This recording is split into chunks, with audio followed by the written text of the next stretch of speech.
a lot of the new things we've done this year in Madden NFL 13 revolve around the passing game. It's been a big trend in the NFL. Teams are passing the ball more than ever. And, the first thing we did with that was added in the new total control passing mechanic, which is just kind of retuning what the L stick does when you're leading on passes. It gives the user the ability to throw into space. You hear announcers all the time talk about throwing receivers open. The goal was to try to give our users that same ability to throw the ball into space, in the open areas of the zone, to not lead receivers into traffic. So that's one of the major things that we've really excited about with the passing game. You see Sims and Nance right here.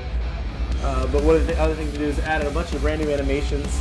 Just quarterbacks throwing on the run now. They won't set up anymore. So we had a lot of user frustration, a lot of feedback from players wanting to be able to when they're moving, their guy was setting up, like in last year's game, and that would oftentimes lead to sacks, getting hit in the back, causing fumbles, and not getting passes off. So we kind of revamped that and got rid of all those setup animations. So now if you're on the run, you're going to get an on-the-run pass animation.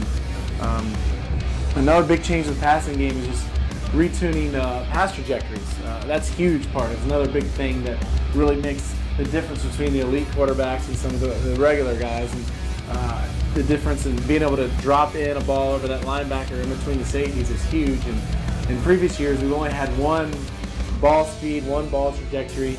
And this year, we actually have over 25. There's no more moon balls in the game. You tap it, and the ball goes sailing up in the air. It's just kind of frustrating. So we kind of wanted to get rid of that as well. And another big change with the passing game is also we've added the sense of timing matters.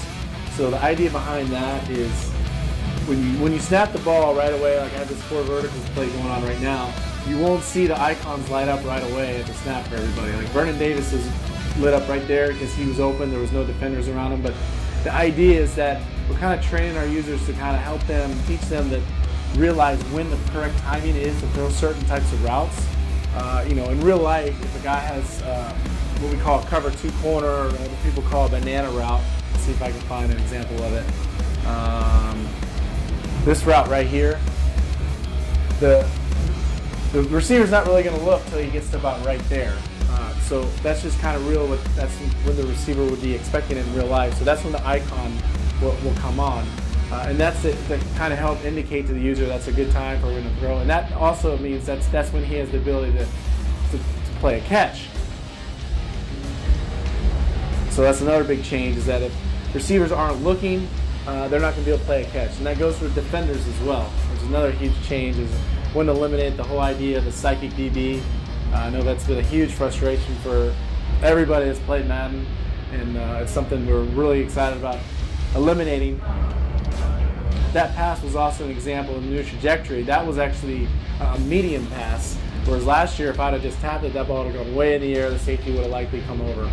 So another big thing too is defensive alignment. That's also been a huge deal. Like in this play, for example, you'll see the defenders in much better position, much more realistic alignment, covering the correct receivers. The idea is that you don't want mismatches where you have linebackers covering slot receivers. That's always a dead giveaway. So we've done gone through all the formations and set up new rules based on who's lined up where to make sure the guys are lined up in the correct situation. We've also done a lot with disguising coverages. It's also a huge aspect. You always hear about the chess game between the offensive and defensive coordinators, and the defense wants to disguise that coverage. So now in Madden NFL 13, you have that ability but you won't be able to tell if it's man or zone right away. And of course, we haven't talked about the new Infinity engine, the new real-time physics that we've added to Madden NFL 13. Really excited about all the stuff with that. No 2 plays will look the same. The thinking there is that all the tackles, all the can animations that we've had in previous games are different now because they're physics affected. Players will adjust on their falls, and as momentum, they get hit in certain directions, the body will fall and move in a different direction. So nothing will look the same anymore as far as how tackles and how players interact with one another. So Madden NFL 13 will be in stores August 28th on Xbox 360 and PS3.